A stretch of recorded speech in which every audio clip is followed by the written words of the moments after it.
Eat me! Eat me!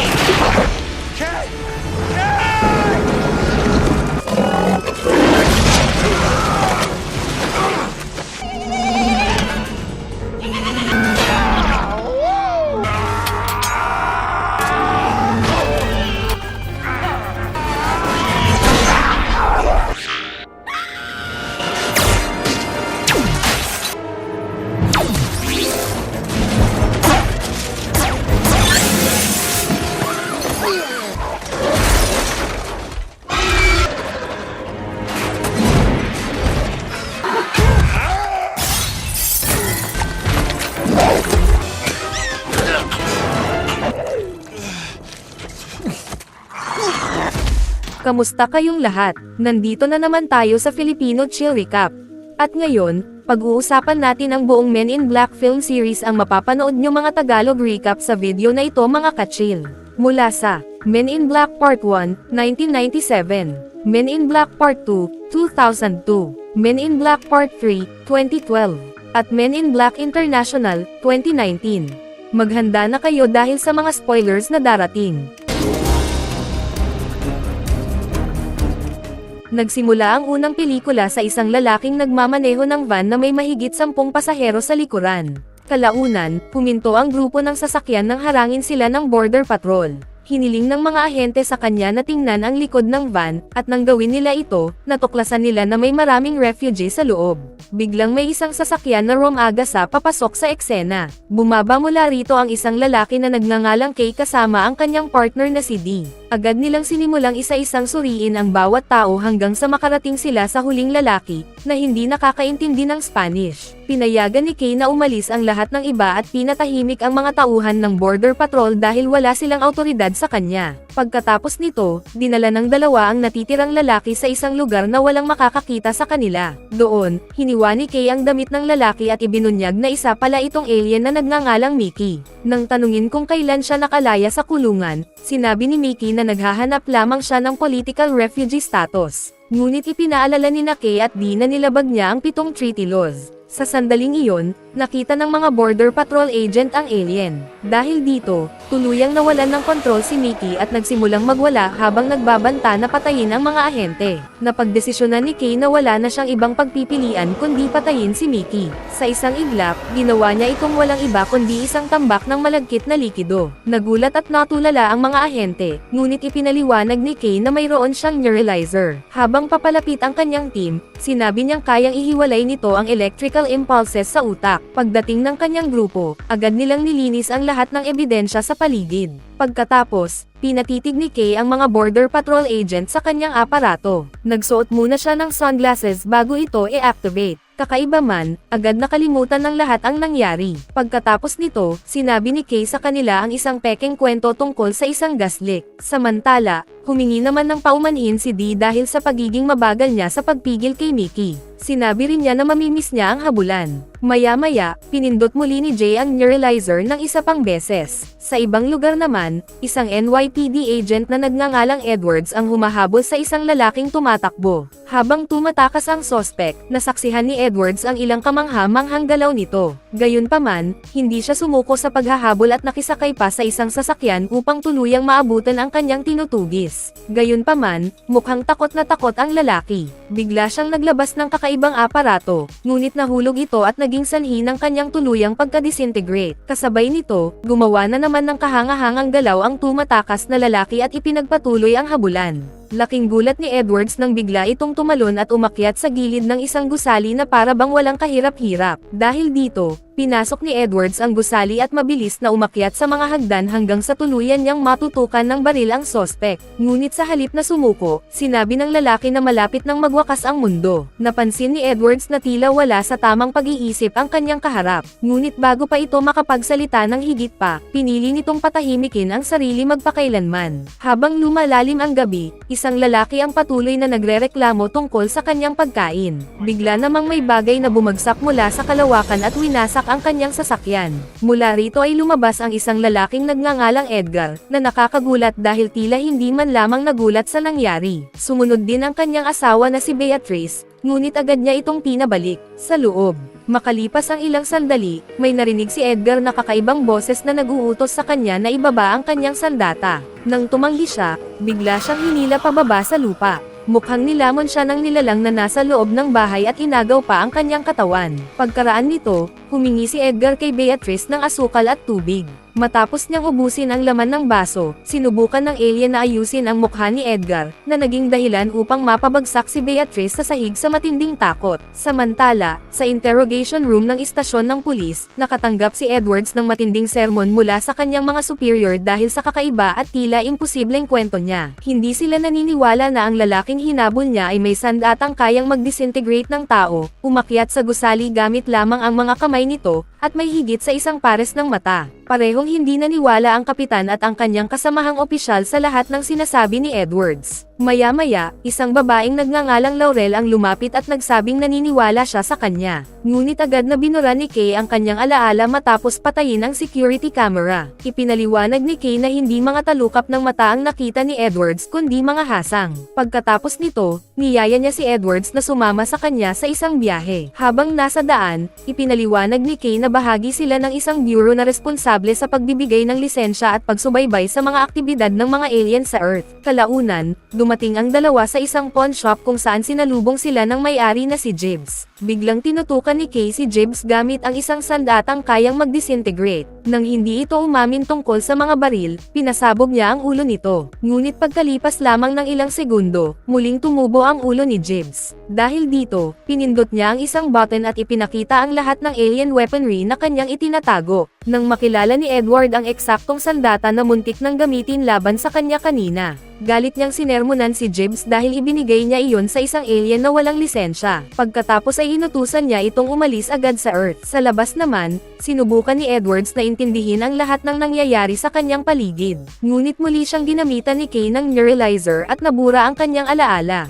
Nagising si Edwards sa loob ng isang restaurant na litong-lito kung paano siya napunta roon. Makalipas ang ilang sandali, iniabot ni Kay ang isang card na may nakasulat na address at oras kung kailan siya dapat pumunta roon. Pagkatapos ay iniwan niya si Edwards na mag-isa. Kinabukasan, isang pest control worker ang dumating sa farm ni Edgar upang asikasuhin ang problema sa mga ipis. Ngunit si Edgar mismo ang sumalubong sa kanya. Kapansin-pansin na kakaiba ang itsura ng kanyang mukha. Hindi nagtagal, pinatay niya ang lalaki sa parehong paraan na balak nitong gamitin laban sa mga ipis. Pagkatapos nito, sinubukan ni Edgar na ipasok ang isang kakaibang bagay sa loob ng van, ngunit hindi ito magkasya. Habang lumilipas ang araw, dumating si Edward sa locus yung ibinigay sa kanya ni Kay at sumali sa isang pagpupulong.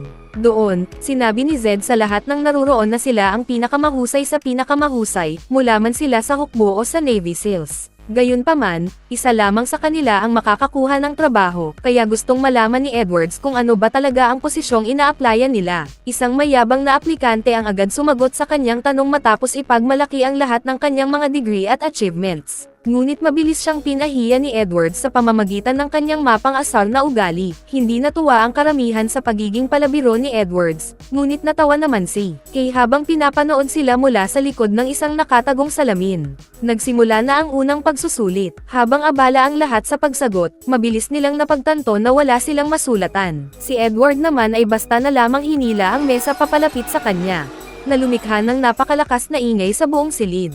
Sumunod naman ang ikalawang pagsusulit. Inutusan ang lahat na barilin ang anumang maituturing nilang banta. Habang paulit-ulit na nagpaputok ang iba, isang beses lamang nagpaputok si Edwards. Tinanong siya ni Zed kung bakit ang maliit na batang babae lamang ang kanyang pinuntirya. Ipinaliwanag ni Edwards na ang iba naman ay tila nag-eehersisyo lamang o may mga karamdaman. Ngunit ang batang si Tiffany ay may hawak na mga libro tungkol sa quantum physics at mag-isang nakatayo sa gitna ng isang mapanganib na lugar. Halatang nalitaw si Zed sa sagot na iyon kaya agad siyang lumapit kay Kay at sinabing may problema si Edward sa pagsunod sa awtoridad. Pagbalik niya sa grupo, sinabi niyang ang huling pagsusulit ay isang eye exam. Ngunit malinaw na ang tunay nitong layunin ay burahin ang alaala ng lahat ng aplikante. Bago makaalis si Edwards, pinigilan siya ni Kay. Ipinaliwanag ni Kay na noong 1950s ay nagsimula ang gobyerno ng isang ahensya na nakikipag-ugnayan sa mga alien. Pagdating naman ng 1961, nagsimulang dumating ang mga alien na nagsisilbing mga intergalactic refugee at nanatiling lihim sa publiko. Hindi pa rin naniwala si Edwards at nagtanong kung nasaan ang labasan. Ngunit dinala siya ni Kay sa kusina kung saan nakita niya ang ilang alien na abalang naghahanda ng kape. Paglabas nila, ipinaliwanag ni Kay na may humigit kumulang 15,000 alien sa Earth sa anumang oras at karamihan sa kanila ay mabubuting nilalang. Pagkatapos ay sinabi niya na kung nais makuha ni Edwards ang trabaho, kailangan niyang putulin ang lahat ng koneksyon niya sa sangkatauhan. Walang sino man ang dapat makaalam na umiiral pa siya. Mayroon siyang hanggang pagsikat ng araw upang pag-isipan ang desisyong iyon. Dahil dito, naupo si Edwards ng maraming oras habang pinag-iisipan ang kanyang magiging pasya. Kinabukasan, sa pagsikat ng araw, bumalik siya sa base at sinabi kay Kay na handa na siyang sumali. Ilang segundo lamang ang lumipas at dumating ang dalawa sa pangunahing base, na nagsisilbi ring isang intergalactic airport na puno ng iba't ibang uri ng alien at nilalang mula sa iba't ibang planeta. Ipinakita ni Kay kay Edwards ang ilan sa kanilang mga natuklasan. Gaya ng inaasahan sa isang taong katulad niya, agad niyang hinampes ang isang lumulutang na bola. Lumipad ito sa buong paliparan at muntik nang tumama sa ilang tao bago tuluyang bumangga at sumira sa isang laboratorio. Pagkaraan nito, bumalik ang bola kay Kay na para bang walang nangyari. Nagpatuloy ang kanilang pag-iikot at ipinakilala si Edwards sa dalawang alien na nagbabantay sa isang mapa na nagpapakita ng eksaktong lokasyon ng bawat alien sa Earth. Kasama pa rito ang lokasyon ni Sylvester Stallone, na medyo may katuturan kapag pinag-isipan mo. Maya-maya, lumapit si Zed at sinabi kay Edwards na oras na upang isuot ang huling suit na gagamitin niya habang buhay.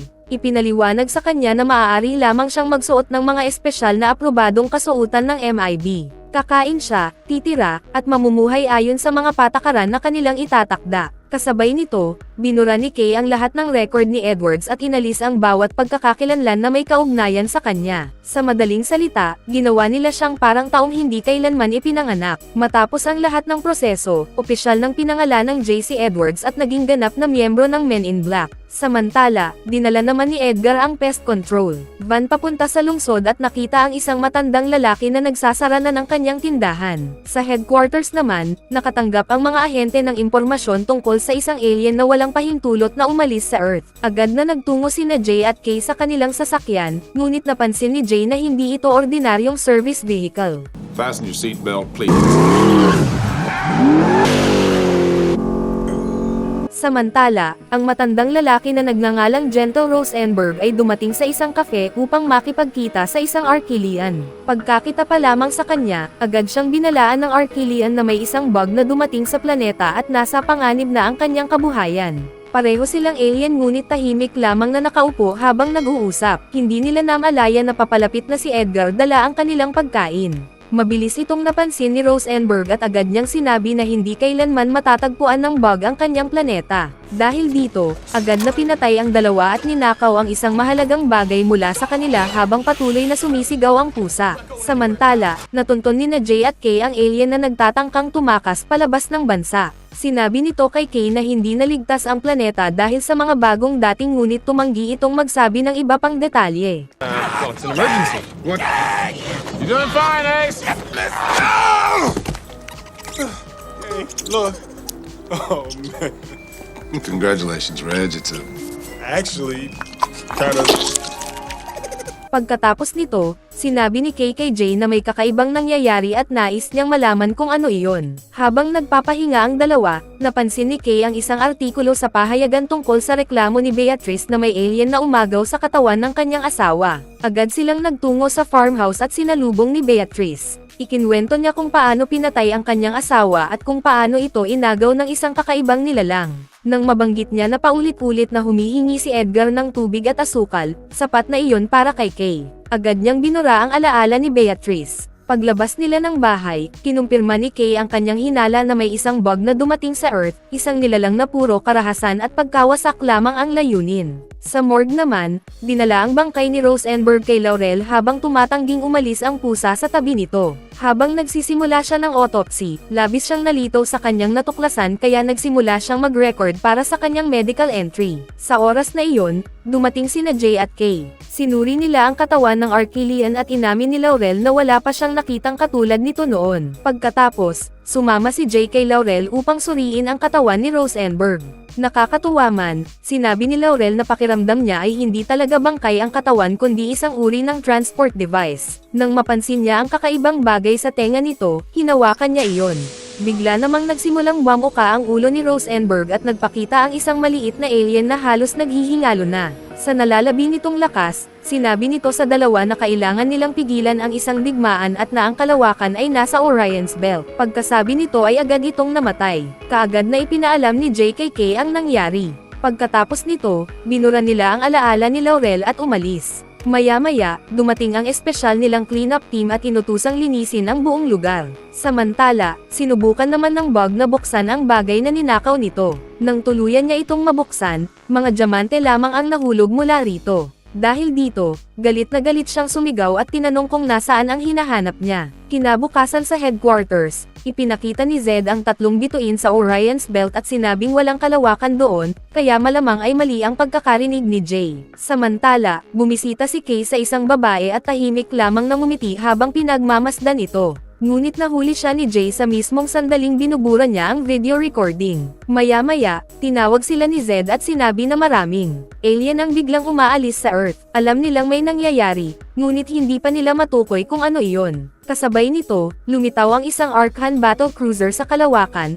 malinaw na dahil sa pagkamatay ng isa sa kanilang maharlikang miyembro. Bago sila magtungo sa tindahan ni Rosenberg, binigyan si Jay ng napakaliit na sandata. Gaya ng inaasahan, agad siyang nagreklamo tungkol sa laki nito. Pagdating nila sa tindahan, nadatnan nilang nakapasok na roon ang bug at hinahalughog ang buong lugar. Huminto lamang ito nang makita ang kwintas ng pusa. Nakakatawa pa rito, hinihila na ng tow truck ang pest control van. Sinubukan ng bug na pigilan ang driver, ngunit sa halip ay ginawa lamang siyang katatawanan. Ilang sandali pa, dumating sina Jay at Kay sa tindahan at napansin nilang walang anumang gamit na ninakaw mula sa lugar. Nakarinig si Jay ng putok ng baril mula sa labas at nakita niya ang bug. Agad siyang nagpaputok ngunit sumablay.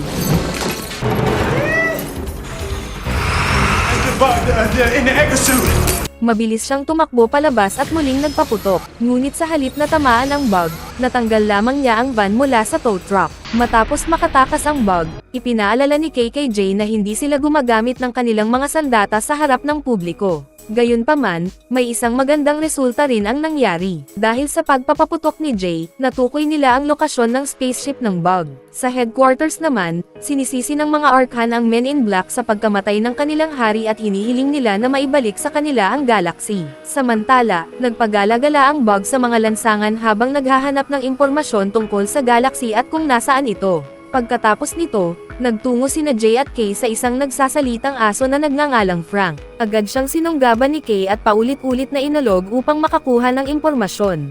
Nagsimulang mapansin ito ng mga tao sa paligid, ngunit sinabi ni Frank na si Rosenberg ang tagapagbantay ng buong galaxy, ang pinakamahalagang pinagkukunan ng subatomic energy sa buong universo. Ipinaliwanag din niya na kapag nakuha ito ng mga bug, tiyak na mapapahamak ang mga Archon. Matapos pa ang ilang pag-alog, inamin ni Frank na nasa Earth ang galaxy at napakaliit nito, halos kasinlaki lamang ng isang holen. Nang umalis na ang aso, napatingin si Jay sa isang pusa sa kalye at bigla niyang naunawaan ang ibig sabihin ng Orion's Belt. Sa morgue naman, naglalakad-lakad ang pusa habang napansin ni Laurel ang galaxy na nakasabit sa kwintas nito. Nang titigan niya ito, nakita niya ang daan-daang planeta sa loob at natuklasan sa ikatlong pagkakataon sa kanyang buhay na tunay ngang may mga alien. Sa mismong sandaling iyon, pumasok ang bug sa morgue. May isang lalaki roon na nagtanong kung ano ang kailangan nito, ngunit habang patuloy siyang pumapatay ng mga ipis sa paligid, lalo lamang nawalan ng kontrol si Edgar. Do what? Don't do it. Oh man.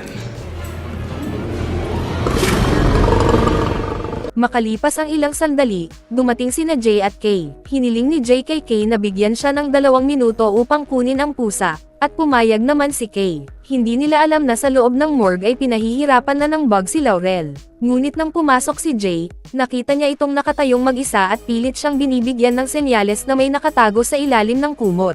Hindi agad naintindihan ni Jay ang ipinapahiwatig nito. Hindi nagtagal ay pumasok si Kay at napansin ang mga palatandaan na naroon ang bug. Doon na tuluyang nagpakita ang nilalang. Lumabas ang pusa habang hawak nito si Laurel sa leeg. Agad na itinutok ni na Jay at Kay ang kanilang mga sandata sa kanya. Dahan-daang umatras ang bug at pagkatapos ay tumalon palabas ng bintana kasama ang galaxy at si Laurel.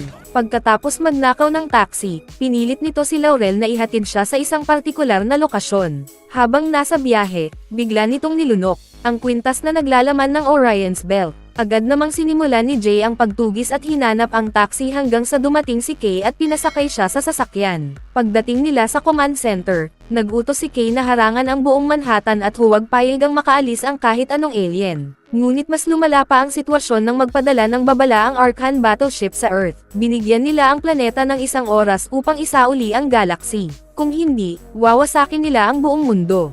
Si Jay ay may kutob kung saan balak umalis ng planeta ang alien na insekto, at tama nga ang hinala niya nang makita nilang papunta ito sa isang spaceship. Agad na nagtungo roon ang dalawa at dumaan sa isang tunnel. Matapos pindutin ang isang button, tila parang inspirasyon ito mula sa Transformers dahil napakabilis nilang dumaan ng pabaligtad sa tunnel habang umiiwas sa mga harang sa daan. Mabilis silang nakalabas ng ihagis ng insekto si Laurel sa isang puno at tuluyang pumasok sa sasakyan. Sa wakas ay nakakuha si Jay ng mas makapangyarihang armas, ngunit 8 minuto na lamang ang natitira bago ang pagkawasak ng Earth. Pagkatapos ay pinaandar ng halimaw ang spaceship at lumipad palayo, maging sa ibabaw ng isang baseball game. Nagulat ang lahat sa kanilang nakita. Dahil wala ng ibang paraan, pinaputukan nila ang sasakyan hanggang sa bumagsak ito sa mismong harapan nila.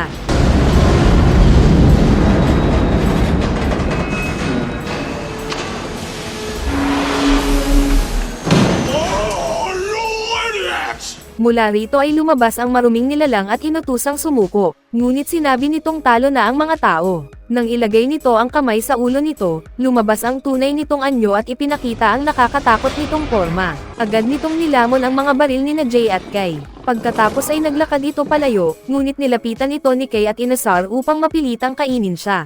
Eat me! Eat me!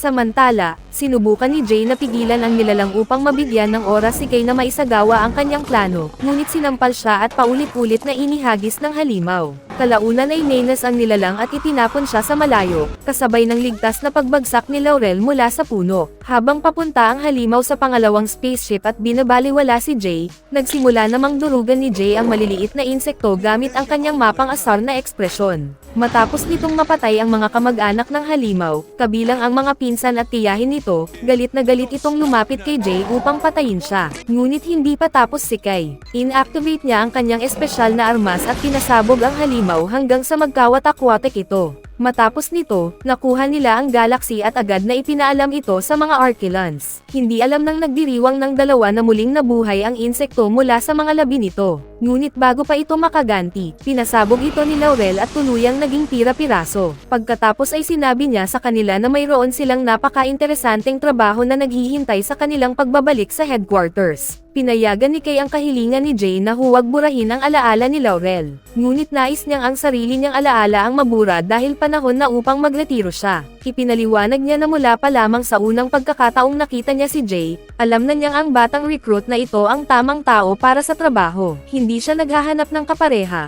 kundi ng kapalit na maaari niyang sanayin upang ipagpatuloy ang kanyang tungkulin. Matapos ipaliwanag kung paano gamitin ang neuralizer, isinuot ni Jay ang kanyang sunglasses at ginamit ang aparato kay Kay. Dahil dito, naniwala si Kay na siya ay nagising matapos ang isang 35 taong pagkawala ng malay. Nakakatuwang makita na muli siyang nakapiling ang babaeng minahal niya noon pa man. Samantala, tila tinanggap na rin ni Laurel ang kanyang bagong papel bilang isang ahente ng MIB. Pagkatapos nito, magkasama silang umalis habang patuloy na lumalayo ang kamera. Habang papalawak ang ating pananaw, unti-unting nabunyag ang isang nakakagulat na katotohanan, ang buong universo pala ay tila isa lamang laruan para sa mas malalaking nilalang na naglalaro ng Holland gamit ang ating realidad.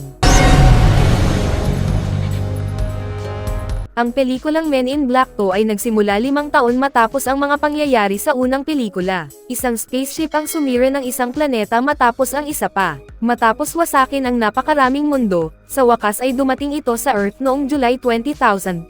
Pagkalapag nito at matapos ipakita ang napakalaki nitong anyo, bigla itong bumaliktad at lumabas mula rito ang isang napakaliit na kopya ng mismong sasakyan. Lumapit dito ang isang aso, ngunit agad itong tinakat ni Cyril Ina, isang shape-shifting Kylothean alien. Matapos paalisan ng hayop, pumunta siya sa isang malapit na bookstore at nakakita ng isang tao na nais niyang gayahin. Pagkatapos, sa isang nakakadiring paraan, sinimulan niya ang kanyang pagbabago ng anyo, at gaya ng mga alien na bagong dating sa Earth, tila sinunod niya ang yapot ng Terminator at halos hubad na nagpakita sa mundo. Samantala, kasama ni G si Agent T habang iniimbestigahan nila ang isang halaman na lumabag sa itinakdang travel zone nito. Ngunit medyo nasobrahan ni T ang pangangaso nito kaya bigla itong nag-transform bilang isang napakalaking uod na daan-daang metro ang taas. Agad nitong itinapon si T at sinampal din si G. Mabilis na tumayo si G at sinadyang sakyan ang higanteng uod upang maiturok dito ang isang karayom. Habang sinusubukan niyang iturok ang pangalawa, dumaan ang nilalang sa isang grupo ng mga tao na tila hindi man lang nabigla sa nangyayari. Matapos siyang maihagis papasok sa isang tren. Kinailangan ni G na makaisip ng paraan habang winuwasak ng uod ang kalahati ng bagon. Inutusan niya ang mga pasahero na magpatuloy sa paglikas habang binubuksan ng nilalang ang napakalaki nitong bibig at nilalamon ang humigit kumulang 6 na bagon ng tren. Pagkatapos makalabas, nilapitan ni G ang uod at tinawag itong Jeff bago itinutok ang kanyang baril dito. Sa wakas, napasuko rin niya ang nilalang. Matapos burahin ang alaala ng mga pasahero, ipinatawag niya ang cleanup crew at binawi ang karapatang gumalaw ni Jeff. Inutusan din niya ang mga tauhan na ihatid ito pabalik sa Chambers Street Station. Pagkatapos ng lahat ng iyon, nagpas siyang magpahinga muna si T. Sumama siya sa kanyang kapareha na naging emosyonal dahil pakiramdam nito ay nag-iisa na siya sa buong universo. Samantala, sa ibang bahagi ng lungsod, ipinakilala naman sina Scrad at Charlie. Dumating si Cyril Ina upang bisitahin sina Scrad at Charlie at agad na hinanap ang lokasyon ng light. Humingi si Charlie ng $50 million kapalit ng impormasyon, ngunit may sarili ng paraan si Cyril Ina para makuha ang gusto niya. Samantala, habang kumakain ng pizza, nagkaroon ng mesensinang usapan sina G at T.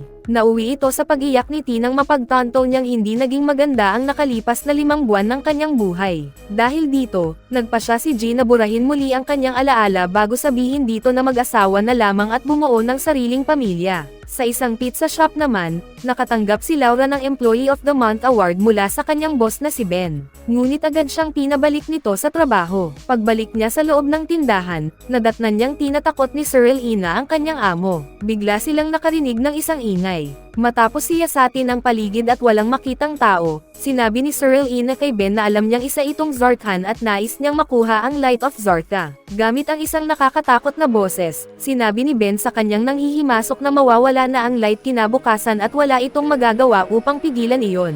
Dahil dito, walang pag-aalinlangang hiniwan ni Cyril Ina si Ben sa dalawa bago sila tuluyang umalis sa tindahan, na nag-iwan kay Laura sa matinding pagkabigla. Sa headquarters ng Men in Black, bumalik si G at agad na sinimulan ang kanyang pagbabahagi ng mga utos sa kanyang mga tauhan. Dahil kilala siyang basta na lamang nagbubure ng alaala ng mga tao, maingat na maingat ang ibang ahente kapag nasa paligid siya. Hindi nagtagal, ipinaalam ni Z kay G ang mga detalye tungkol sa pagpatay sa pizza shop. Sinabi naman ni J kay Z na tuluyan ng nagretiro si T at nais ni Laurel na bumalik sa kanyang dating trabaho sa morgue. You need a partner. I'll be his partner. Lose the suit. Sure thing, partner. No problemo. Just going for the look. Nakakatuwang si Frank ang pansamantalang naging kapareha ni G. Pagdating nila sa pinangyarihan ng krimen, natuklasan nilang may bakas ng phosphorus sa sahig at nalaman nilang may isang saksi sa insidente. Agad na kinausap ni G si Laura at inalok itong kumain sa isang diner. Hirap pa ring tanggapin ni Laura ang lahat ng nakita niya. Kaya ipinaliwanag ni G ang lahat, mula sa Men in Black hanggang sa katotohanang maraming alien ang naninirahan sa Earth. Nakakagulat na maayos itong tinanggap ni Laura. Ngunit kailangan pa ring gawin ni G ang kanyang tungkulin kaya sinubukan niyang burahin ang alaala nito. Bago niya iyon magawa, sinabi ni Laura na mukhang napakalungkot niya. Malaki ang naging epekto nito kay Jake kaya pansamantala niyang piniling huwag burahin ang kanyang alaala. Pagkatapos noon, nagtungo sina G at Frank sa lugar kung saan unang lumapag ang spaceship. Habang naroon sila, tumawag si Zed at ibinalita na wala sa Earth ang Light of Zarta. Ipinaliwanag din niya na 25 years ago, dumating sa Earth ang mga Zartan upang itago ang light mula kay Cyril Ina. At ang ahenteng nagsagawa ng misyon na iyon ay walang iba kundi si Key.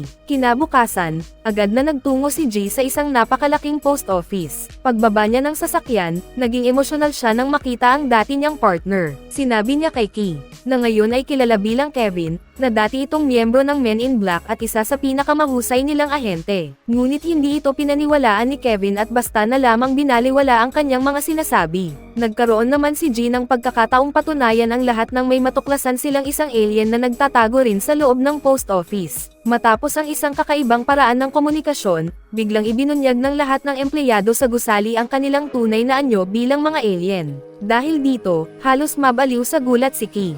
Just about everybody works in a post office as an alien.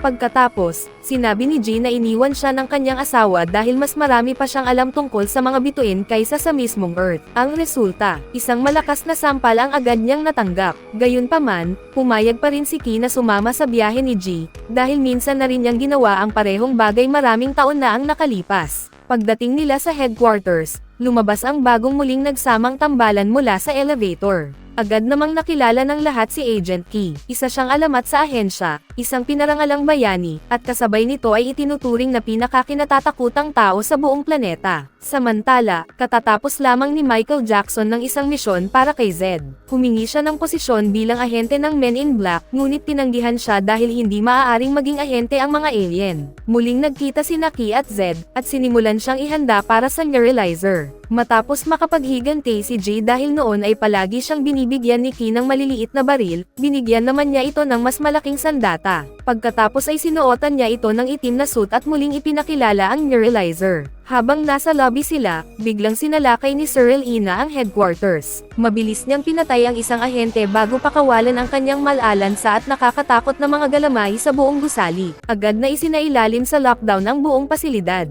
Dahil sa sitwasyon, napagpasyahan ng headquarters na palabasin sina G at Key gamit ang isang sistema na parang higanteng inidoro, at tuluyan silang itinapon palabas sa kalye. Samantala, isa-isang ikinulong ni Cyril Ina ang mga natitirang ahente. Tanging si Frank lamang ang hindi pa niya nahuhuli. Gamit ang mga surveillance camera, nakita ni G at Key na tahimik ang buong headquarters. Dahil wala silang magawa, naalala nila ang isang dati nilang kakilala na maaaring may neuralizer na ninakaw maraming taon na ang nakaraan. Hindi nagtagal, dumating sila sa tindahan ni Jibbs at hinanap ang deneuralizer. Sa simula ay mariing itinanggi ni Jibbs na mayroon siyang ganoong aparato, ngunit mabilis niyang binago ang isip ng may baril nang nakatutok sa kanyang ulo. Samantala, sa headquarters, pinalaya ni Cyril Ina ang lahat ng nakakulong na alien.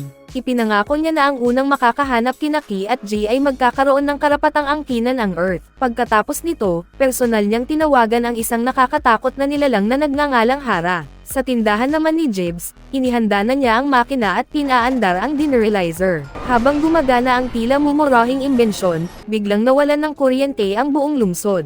Nang bumalik ang ilaw, nagsimulang manginig at umikot ng mabilis ang makina bago tuluyang ihagis si Key sa malayo. Agad siyang nilapitan ni G at Jibbs upang tingnan ang kanyang kalagayan. Ngunit sa hindi inaasahang pagkakataon, natanggal ang ulo ni Jibbs. Mukhang labis na mabigo at nainas si Key bago siya tahimik na lumakad palayo ng mag-isa. Bigla namang sumugod sa basement ang dalawang bilanggo na pinalaya kanina. Mabilis na napalibutan si G ng mga tauhan ng mug at agad siyang nadisarmahan. Look, these guys really need Kay. Now where is he? Where's who? Tell me something we don't know. Yeah, tell me something we don't. You don't look too good. Habang pinapahirapan nila siya upang piliting magsalita, nasa labas naman si Key at nakita niya ang parehong mga biker at mga taong ilang beses na niyang nakasalamuhan noon. Dahil dito, unti-unting bumalik ang lahat ng kanyang alaala. Nang mapagtanto niyang nasa panganib ang kanyang partner, agad siyang bumalik sa basement. Walang pag-aalinlang ang binaril niya ang mga bilanggo, pinatumba ang ilan sa kanila, at sinipa ng malakas sa mukha ang huling kalaban.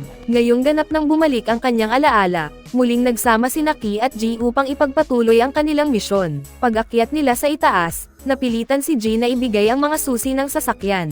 Samantala, tumanggi si Zed na magsalita habang iniinteroga ni Cyril Ina. Ngunit nang sabihin nito na kusang sasabog ang Light of Zarta pagsapit ng hating gabi at tuluyang sisira sa Earth. napilitan siyang magsiwalat ng impormasyon. Tinawagan ni Zed si Michael Jackson at sinubukan nilang salakayin si Cyril Ina habang abala ito. Ngunit wala silang naging pagkakataon laban sa kanyang kapangyarihan. Sa gitna ng kaguluhan, napansin din ni Cyril Ina na nasa loob pa rin ng headquarters si Frankie. Samantala, nagtungo naman si Naki at G upang muling bisitahin si Laura. Gayunpaman, kapansin-pansin ang tensyon sa pagitan ng dalawang ahente. Habang pinag-uusapan nila ang tungkol sa Light of Zarka, nagbigay si Ki ng isang mahalagang pahiwatig tungkol sa tindero na kanilang nakasalamuha. Matapos kunin ang mga susi na itinuturo ng litrato bilang susunod na clue, tumanggi si G na payagan si Ki na burahin ang alaala ni Laura, kahit pansamantala lamang.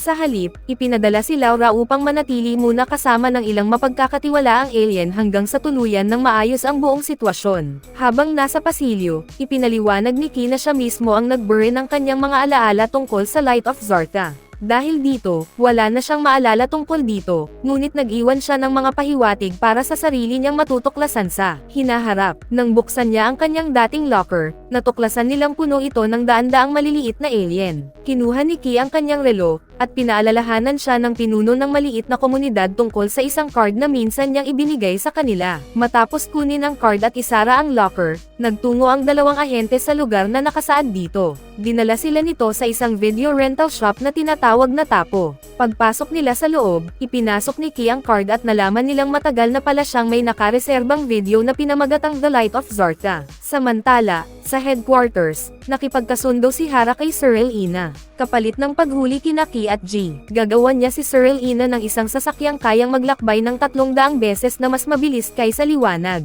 Makalipas ang ilang sandali, sa bahay ng manager ng video shop, pinanood nila ang DVD upang malaman ang katotohanan. Ipinaliwanag nito na mahigit 50 years nang nagaganap ang digmaan sa pagitan ng mga Zartan at Kylotian. Ngunit kalaunan, may natuklasang isang lihim na sandata na maaaring magbigay ng malaking kalamangan sa alinmang panig na makakakuha nito. Dito nagsimulang bumalik ang mga alaala ni Ki. Naalala niya ang panahon kung kailan tumanggi siyang tanggapin ang light dahil nais ng Earth na manatiling neutral sa digmaan. Ngunit matapos mapatay ang prinsesa, napilitan silang ipasa ang light kay Ki bilang bahagi ng kanilang plano. Ayon sa protocol, binura ang alaala ng lahat ng sibilyang nakasaksi sa pangyayari. Agad na tinawagan ni Jay si Laura at doon niya natuklasan na nasa kanyang pulso ang Light of Zarka. Sa sobrang tuwa, agad niyang sinabi kay Frank na alisin na ang lockdown dahil natagpuan na nila ang light. Ang hindi niya alam, si Cyril Ina pala ang nasa kabilang linya at nakikinig sa lahat. Makalipas ang ilang oras, dumating sina G at Ki sa pinagtataguan ni Laura, ngunit nadatnan nilang wasak na ang lugar at nawawala na siya. Dahil muli nilang kailangang iligtas ang mundo, napagdesisyonan nilang kumuha ng mas mabibigat na armas. Nagtungo sila sa dating bahay ni Ki kung saan nakatago ang isang lihim na silid na puno ng sandata. Kumuha sila ng lahat ng armas na kayang magdulot ng matinding pinsala at sinama pa nila ang ilang alien upang tumulong sa kanilang misyon. Matapos gamitin muli ang neuralizer, ipinaalam ni Hara kay Cyril Ina na handa na ang kanyang spaceship at maaari na itong ipadala anumang oras. Kasabay nito, dumating sina G at Ki kasama ang 4 na alien na tumutulong sa kanila. Sinubukan ni G na gumawa ng butas sa headquarters upang makapasok agad, ngunit nagkamali ang kanyang plano at sila mismo ang nahigop papasok ng gusali. Pagkatapos makabangon, nagtungo sila sa elevator. Ngunit biglang nagbago ang ugali ng isang dating magiliw na sentry turret. Agad itong nagpakawala ng daan-daang bala patungo sa elevator. Dahil sa matinding pagsabog at walang tigil na putukan, naniwala si Cyril Ina na tuluyan nang namatay sina G at Ki. Ngunit buhay pa rin sina G at Ki. Sinabi ni KKG na huwag siyang babalikan kahit ano pa ang mangyari. Samantala, nanatili ang 4 na maliliit na alien sa bubong habang nanginginig sa takot para sa kanilang buhay. Mabilis na pumasok si G sa loob ng headquarters, habang inutusan naman ni Ki ang mga alien na patayin ang kuryente upang hindi makalipad ang spaceship. Habang papalapit ang sentry turret, naghagay si Ki ng bomba at matagumpay na nakatakas. Ngunit pagdating niya sa kabilang bahagi, agad siyang nahuli ni Cyril Ina. Sa spaceship naman, napansin ni G na hindi pa nakatakas si Hara. Dahil gusto nitong makapaghigante, nagpakawala ito ng 3 pang kakaibang clone upang salakayin si G.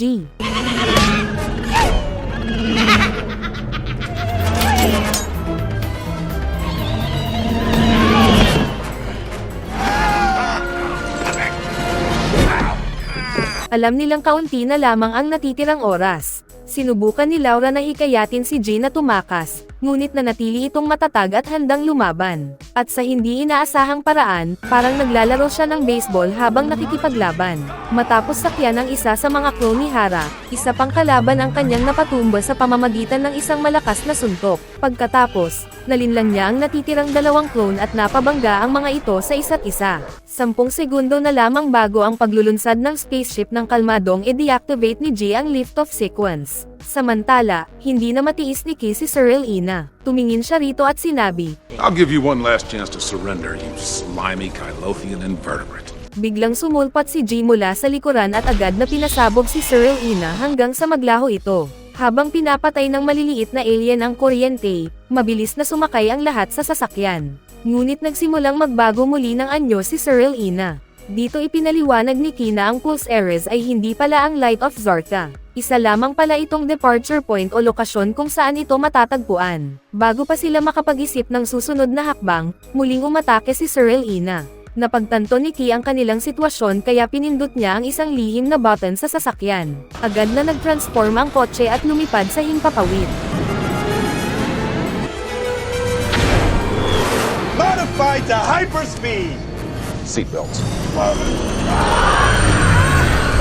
Toggle switches for the left and right ailerons. Use the Matapos dumaan sa paligid ng Statue of Liberty, inutusan ni Jessica na lumipat ng upuan. Nagpalit sila ng pwesto habang patuloy silang hinahabol ni Cyril Ina. Nang papalapit na ito, gumawa si G ng ilang kahangahangang maniobra at nagtungo sa subway station. Napakabilis ng paglipad ng dalawang sasakyan. Pagkatapos, biglang pinahinto ni G ang kanilang sasakyan sa tamang sandali. Dahil dito, diretsyong napunta si Cyril Ina sa bibig ni Jeff at tuluyang nalunok ng higanteng nilalang. Pagdating nila sa departure point, ibinunyag ni Key ang isang nakakagulat na katotohanan. Si Laura mismo ang tunay na Light of Zarka. Nalitaw si Laura at agad na tumutol dahil imposible raw iyon. Ngunit biglang bumaba ang isang sinag ng liwanag mula sa kalawakan. Huminto ito sa kanilang harapan at nagpakita ng isang spaceship na nakalaan para kay Laura. Malungkot si G sa nangyari. Tila isa na namang taong mahalaga sa kanya ang kailangang umalis, at muli na naman siyang maiiwang mag-isa. Habang nagiging emosyonal ang dalawang ahente, umakyat si Jeff sa tuktok ng tore. Ngunit biglang pinunit ni Cyril Ina ang katawan nito mula sa loob at muling nakawala. Agad na iniligtas ni Jay si Laura ng tangkain ni Cyril Ina na ihagis siya kung saan-saan. Habang pinaponte ni Jay si Laura sa spaceship, sinabi naman ni Key na kamukha at kasing ganda niya ang kanyang ina. Sa mga huling sandaling iyon, sumakay si Laura at nagsimulang lumipad palayo. Muli namang napatay ni Key si Cyril Ina. Ngunit gaya ng dati, muling nabuhay ang nilalang at mabilis na sumugod patungo kay Laura. Sa pagkakataong ito, sabay na pinaputok ni G at Key ang kanilang pinakamalalakas na armas. Lumikha ito ng napakagandang pagsabog ng mga liwanag na parang higanteng fireworks display sa kalangitan.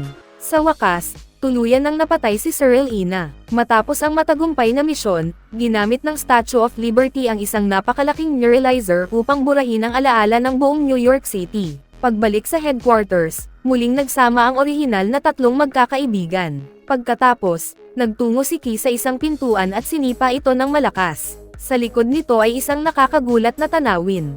Natuklasan nilang ang Earth pala ay nasa loob lamang ng isang locker, katulad ng locker na tinitirhan noon ng maliliit na alien. At tulad ng mga ito, maaaring isa lamang pala silang napakaliit na bahagi ng isang mas napakalaking universo. Nagsisimula ang pelikulang Men in Black 3 sa paglapit ng isang babae sa isang selda upang bisitahin ang isang bilanggo. May dala siyang cake na agad na isinailalim sa inspection at nakalusot naman matapos masabing ligtas ito. Pagkatapos, sinamahan siya ng mga gwardya papunta sa isang napakalaking kulungang parang vault, kung saan natin unang nakilala ang mapanganib na bilanggo na si Boris the Animal. Hindi natuwa ang mga gwardya na may bisita siya, kaya sinubukan nilang sirain ang cake. Ngunit biglang may isang nilalang na lumabas mula rito, hinablot ang kamay ng isang gwardya at pinatay siya, pati na rin ang kanyang kasamahan. Pagkatapos nito, winasak ng nilalang ang lahat ng kadena ni Boris bago ito gumapang papasok sa kanyang kamay. Maraming gwardya ang agad na sumubok pigilan ang pagtakas, ngunit isa-isa silang pinagbabaril at pinatay ni Boris. Agad na isinailalim sa lockdown ang buong pasilidad habang naghahanda naman ang mga armadong gwardya para sa matinding labanan. Nang makalabas si Boris, nakatutok sa kanya ang lahat ng armas ng mga gwardya. Ngunit bigla siyang nagpakawala ng napakalakas na pagsabog na bumuta sa bubong ng pasilidad. Dahil dito, nahigop palabas ng kalawakan ang mga gwardya, at maging ang babaeng tumulong sa kanya ay hinayaan niyang mamatay. Paglabas niya ng Lunar Max Correct Ional Center, sinabi ni Boris na nais niyang baguhin ang kasaysayan sa Earth. Samantala, ginamit naman ni Jay ang neuralizer sa mga sibilyang nakakita sa paglapag ng isang sasakyang pangkalawakan. Nais malaman ni Kay kung sino ang nagmamaneho nito. Habang kumakain sila ng kebab, iniisip ni Jay ang talumpating ibibigay ni Kay mamayang gabi para sa pagpanaw ni Zed. Nang dumating ang tamang oras, umakyat si Kay sa entablado at sinabi lamang na nakatrabaho niya si Zed sa loob ng 40 years, ngunit kahit minsan ay hindi siya inimbitahan nito sa bahay o nagbahagi ng anumang personal na detalye tungkol sa kanyang sarili. Nagulat si Jay sa napakapangit na talumpati ni Kay. Pagkatapos nito, si Agent O naman ang nagsalita, ngunit mas wala pa itong saysay kaysa sa nauna.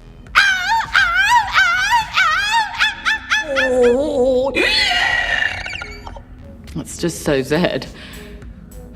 Thank you. Habang nagpapatuloy ang gabi, hindi maiwasan ni Jay na titigan si Kay. Pinangakoan niya rito na kung siya ang maunang mamatay, dapat ay may maayos itong sasabihin tungkol sa kanya. Nais din niyang malaman kung bakit naging napakalamig at parang hindi tao si Kay, ngunit tulad ng dati, isa na namang malapolitikong sagot ang kanyang natanggap. Sa isang tindahan naman, nilapitan ni Boris ang isang lalaking nagngangalang Jeffrey. Sinabi niya rito na nabanggit siya ng kanyang ama habang nasa kulungan at kailangan niya ang isang aparato na magbibigay daan upang makabalik siya sa nakaraan at mapatay ang lalaking kumuha ng kanyang braso. Kalaunan, nagtungo sina Jay at Kay sa isang Chinese restaurant upang makipagkita kay Wu. Pagpasok nila sa likod ng establishmento, natuklasan nilang nagbebenta si Wu ng mga ilegal na pagkain sa mga tao. Dahil dito, inilabas ni Kay ang kanyang galamay bago sila umupo upang mag-usap. Ngunit hindi nagtagal, napansin ni Kay na maraming alien ang nasa paligid nila at may mali talagang nangyayari. Nang sabihin ni O na si Boris the Animal ang lalaking sakay ng sasakyang pangkalawakan na nakita nila kanina, agad niyang inutusan si Jay na maghanda. Ilang segundo lamang ang lumipas, napilitan ang dalawa na baliktarin ang isang mesa at sunugin ang isang alien na kriminal. Bago pa makasali si Kay sa laban, nakapatay na si Jay ng ilan pang kalaban habang si Kay naman ay nagtungo sa kusina kung saan bigla siyang inatake. Napalibutan si Jay ng maraming alien kaya wala siyang ibang nagawa kundi lumaban pabalik. Samantala, napatay ni Kay ang umatake sa kanya at doon niya nakita na pinatay na ni Boris si Wu. Habang nakikipaglaban si Jay, inatake naman siya ng ilegal na isda na nakita nila kanina.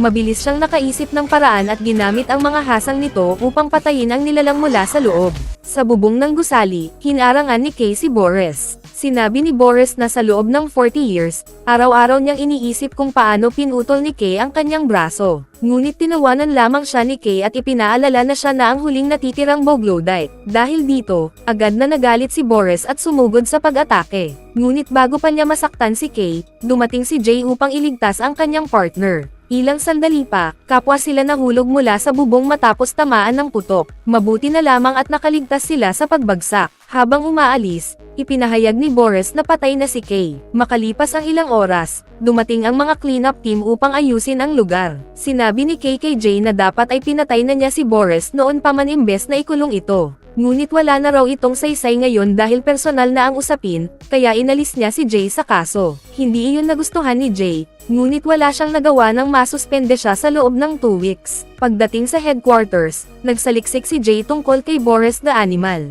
Doon niya nalaman na isa itong Bogloodite assassin na sumisira ng mga planeta bilang kabuhayan.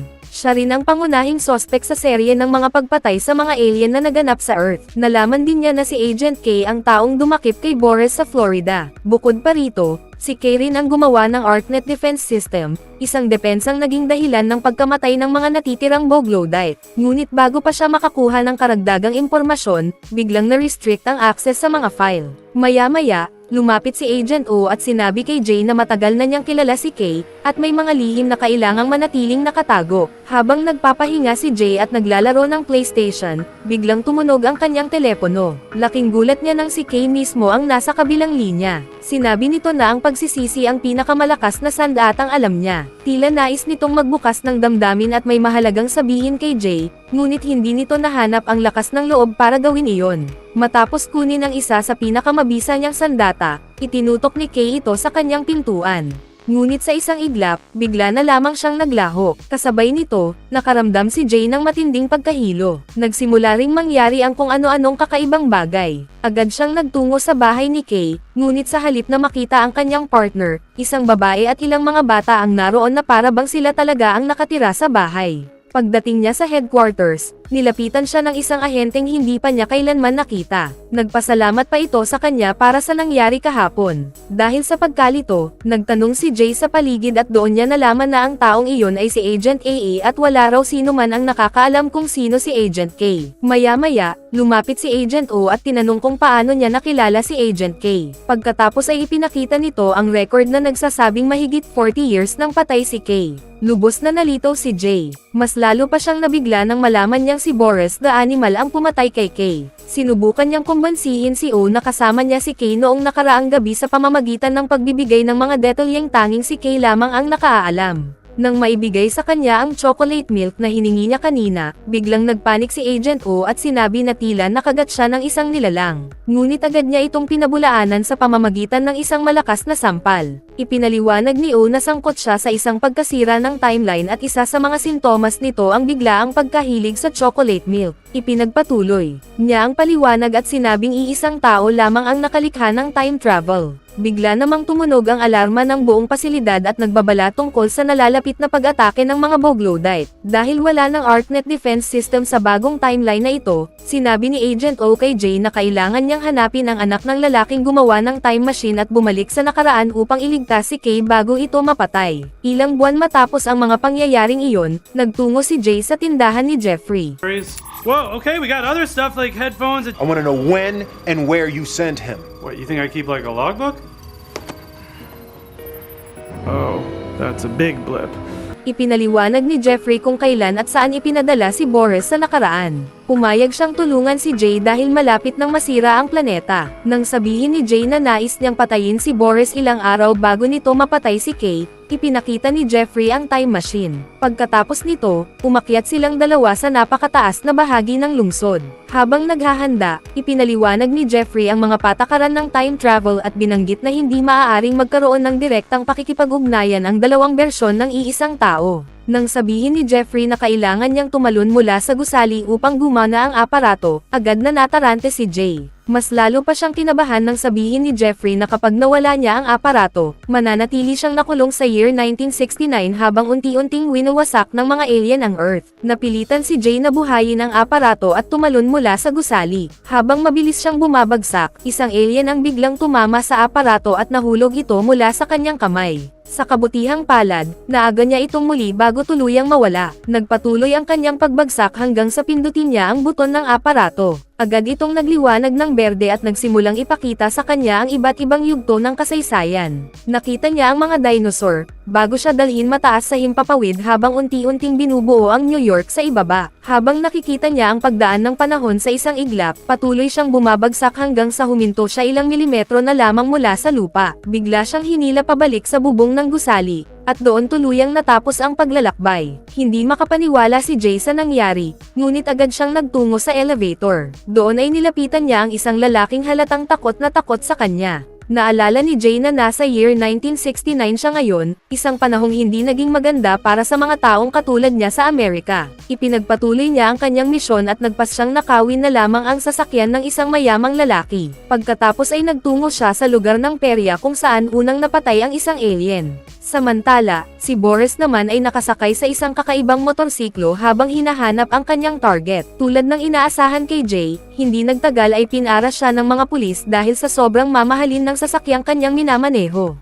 Tinanong siya ng isang pulis kung ano ang kanyang trabaho. Dahil sa inis, sinabi ni Jay na pareho silang racist dahil agad nilang ipinagpalagay na may masama siyang ginawa. Gayunpaman, pabiro rin niyang inamin na ninakaw niya ang sasakyan mula sa asawa ng pulis. Dahil dito, agad siyang inaresto. Ngunit nang subukan ng mga pulis na gamitin ang mirrorizer, inunahan sila ni Jay at siya mismo ang gumamit nito laban sa kanila. Kung tutusin, hindi naman dahil isang itim na lalaki ang nagmamaneho ng mamahaling sasakyan ay nangangahulugan ng ninakaw niya iyon. Samantala, sa perya, tinanong ni Boris si Roman tungkol sa ArcNet. Sinabi naman ni Roman na ang mga tao ang makakakuha ng ArcNet. Nauwi ito sa kanyang kamatayan. Narinig ni Jay ang kaguluhan at agad siyang tumakbo papunta sa pinangyarihan ng krimen. Nang makita niya si Boris, agad niya itong tinutukan ng baril. Ngunit bago pa siya makaputok, dumating si Kay at pinigilan siya. Isang malakas na suntok ang pinakawalan nito na agad nagpawala ng malay kay Jay. Pagmulat niya ng kanyang mga mata, nasa headquarters na siya. Nakaupo sa harap niya si Kay at seryosong nakatitig habang tinatanong kung paano nito nalaman ang kanyang pangalan. Dahil ayaw niyang masira ang timeline,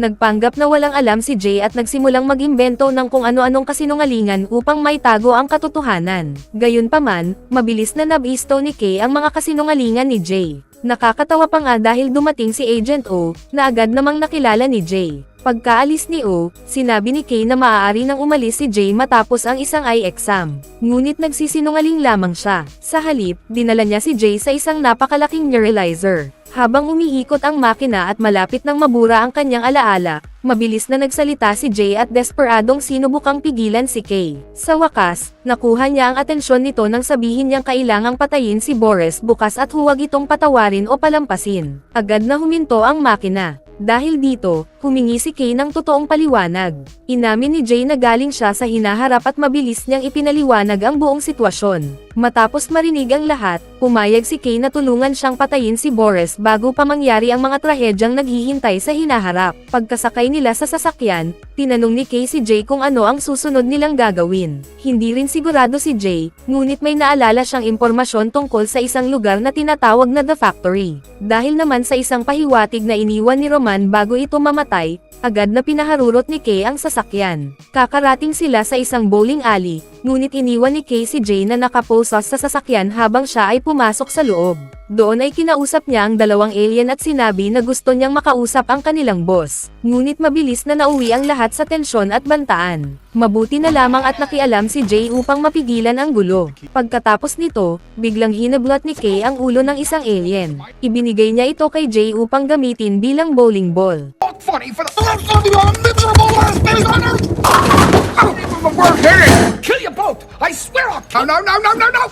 Come on, I'll just clean the bathroom! Nang bumalik ang ulo ng alien sa katawan nito, ininis nila ito ng husto hanggang sa ibunyag nito kung nasaan ang kanilang boss. Bago sila umalis, tiniyak muna ni Jay na makaka-score siya ng spare sa bowling lane.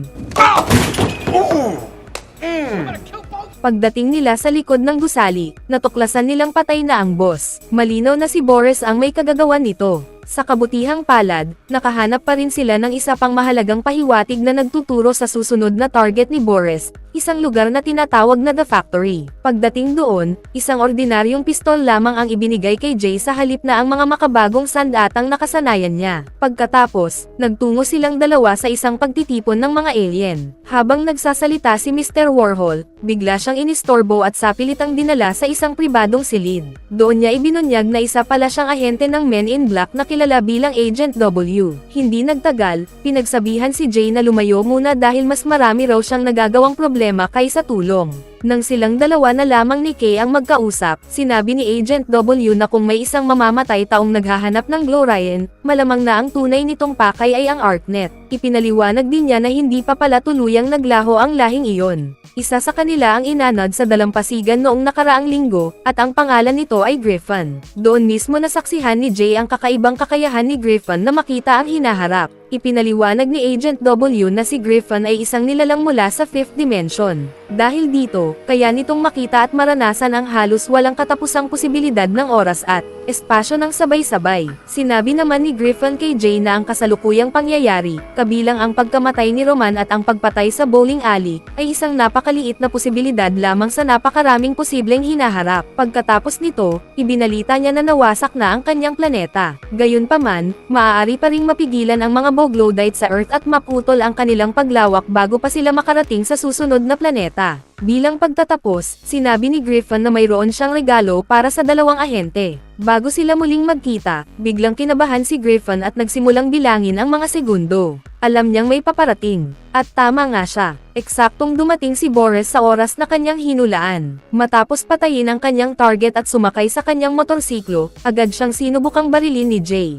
Ngunit sa halip na magtagumpay, napahiya lamang siya. Mabilis na dumating si Kay upang tulungan siya, ngunit ayaw ni Jay ng tulong. Dahil sa sunod-sunod nilang pagkabigo, napuno na siya ng pagkadismaya at inilabas niya ito kay Kay. Nang gabing iyon, nagpasya silang magpahinga muna at kumain ng pie upang maiwasan ang kanilang stress. Naniniwala silang makakatulong iyon upang makapag-isip ng mas maayos. Habang nag-uusap, naalala ni Jay ang sinabi ni Griffin tungkol sa isang laro. Dahil dito, bigla niyang naisip kung nasaan ito. Agad silang nagtungo sa pinakamalapit na baseball stadium. Pagdating doon, sinigurado muna nilang handa ang kanilang mga armas bago pumasok. Hindi nagtagal, nakita nila si Griffin na may hawak ng ArcNet. Inanyayahan sila nito na manood ng laro kasama niya. Pagkatapos ay nagbukas siya ng isang portal at ipinakita kung paano niya nararanasan ang buhay. Nasaksihan ni na Jay at Kay ang kakaibang kakayahan ni Griffin na makita ang napakaraming posibleng hinaharap na nabubuo mula sa milyon-milyong desisyong maaaring mangyari sa nakaraan.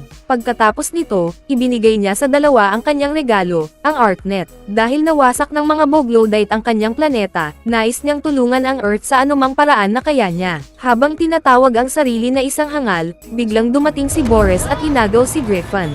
Kasabay nito, winasak niya ang sasakyan ng Men in Black. Dahil dito, pinagana ni Kay ang isang aparato na naglantad ng dalawang kakaibang sasakyan. Agad silang sumakay at hinabol si Boris. Habang pilit na inaagaw ni Boris ang ArcNet mula kay Griffin, nagsimula ang matinding habulan sa kalsada. Ilang beses silang sinalakay sa daan, ngunit mahusay na naipagmaneho ni na Jay at Kay ang kanilang mga sasakyan. Sa gitna ng kaguluhan, ginamit ni Boris ang nilalang na nasa kanyang kamay upang maagaw ang kahon ni Griffin na nakasabit sa kanyang leeg. Kasabay nito, sinabi ni Kay na mayroon siyang paraan upang maililigtas ang ArcNet. Inabala ni Jay si Boris habang iniligtas naman ni Kay si Griffin. Pagkatapos ay pinasabog niya ang motorsiklo ni Boris. Dahil dito, bumagsak ang sasakyan at sumabog ng malakas matapos bumangga sa isang pader. Ngunit may isang bagay na agad napansin ni Jay. May kakaibang apoy na lumalabas mula sa motorsiklo, ngunit wala namang bakas ni Boris sa paligid. Samantala, sa isang matataas na gusali sa lungsod, dumating na ang mas matandang Boris mula sa hinaharap. Agad niyang hinanap ang kanyang mas batang sarili, na nalinlang na ng mga pangyayari. Ipinaliwanag niya rito ang lahat ng mangyayari sa hinaharap. Sa una ay tila mag-aaway ang dalawang Boglodite, ngunit kalaunan ay nagkasundo sila. Ayon sa matandang Boris, iisa lamang ang kailangan nilang gawin upang mabago ang lahat. Kailangan nilang patayin si Agent K. Samantala, ibinunyag ni Griffin kung saan niya itinago ang ArcNet. Pagkatapos nito, inilagay niya ito sa isang maliit na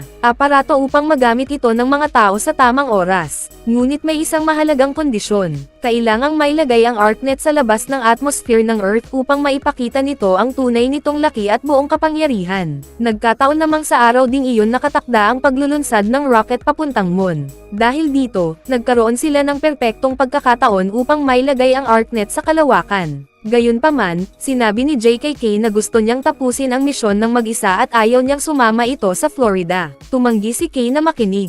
Ngunit nang sabihin ni Jay na doon siya papatayin ni Boris, bigla itong nagalit. Ilang beses niyang sinuntok si Jay sa ulo dahil sa paniniwalang nagsisinungaling lamang ito. Nang matapos ang pag-argue, nagsalita si Griffin at ipinaliwanag na si Kay talaga ang nakatakdang maglagay ng ArcNet at magligtas sa Earth. Agad namang nagtanong si Jay kung may paraan pa upang maililigtas ang buhay ni Kay. Ngunit tahimik na sumagot si Griffin. Kung saan may kamatayan, may kamatayan. Walang ibang paliwanag. Sa kabila nito, sinabi ni Kay sa kanyang magiging partner sa hinaharap na palagi silang babantay sa isa't isa at magiging maayos rin ang lahat. Pagkatapos nito, mabilis na bumalik ang tatlo sa headquarters headquarters at gumamit ng isang eksperimental na aparato upang makarating sa Florida bago ang paglulunsad ng rocket. Pagkasakay nila sa mga makina, agad itong gumana at pinabilis sila sa napakataas na bilis. Hindi nagtagal at kakarating sila sa launch site. Habang papunta sila sa lugar ng paglulunsad, hinarangan sila ng mga sundalo ng army. Bago pa man may mangyari,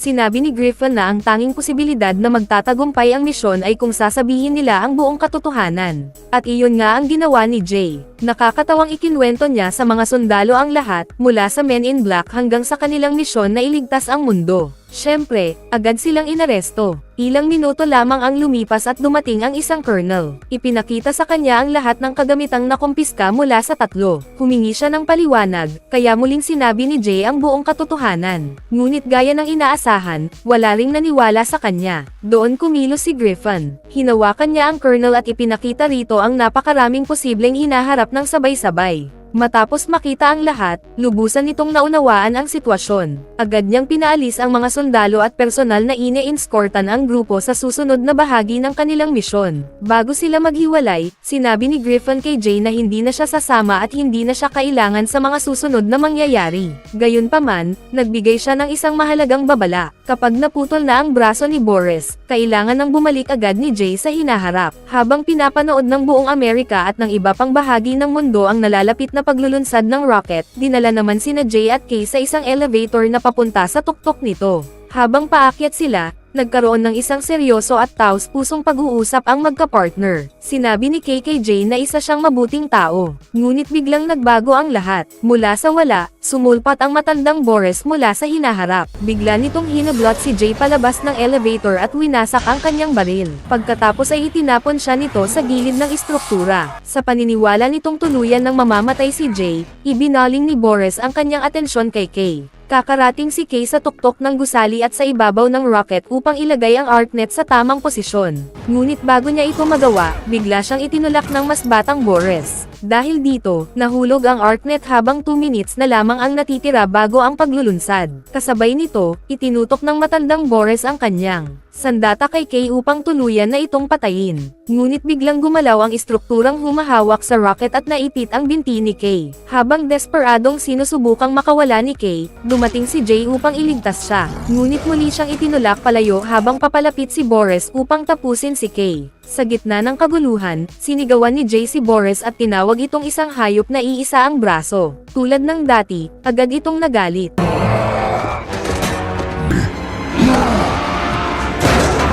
Ngunit sa pagkakataong ito, nagpasya si Jay na tama na ang lahat. Buong lakas siyang sumugod kay Boris. Paulit-ulit siyang pinaputukan ni Boris, ngunit hindi siya tumigil hanggang sa pareho silang mahulog mula sa gilid ng istruktura. Habang bumabagsak, agad na ginamit ni Jay ang time machine. Muling huminto ang kanyang pagbagsak ilang milimetro bago tumama sa lupa at ibinalik siya nito ng 1 minute sa nakaraan. Ngayon, alam na niya ang lahat ng mangyayari. Alam niya kung saan manggagaling ang bawat putok. Kaya naman mabilis niyang naiwasan ang mga bala at pinakawalan ang isang malakas na uppercut na nagtulak kay Boris palabas ng gilid ng gusali. Tuluyan itong nahulog sa kanyang kamatayan. Samantala, nagawa naman ni Kay na putulin ang braso ng mas batang Boris, katulad ng nangyari sa orihinal na timeline.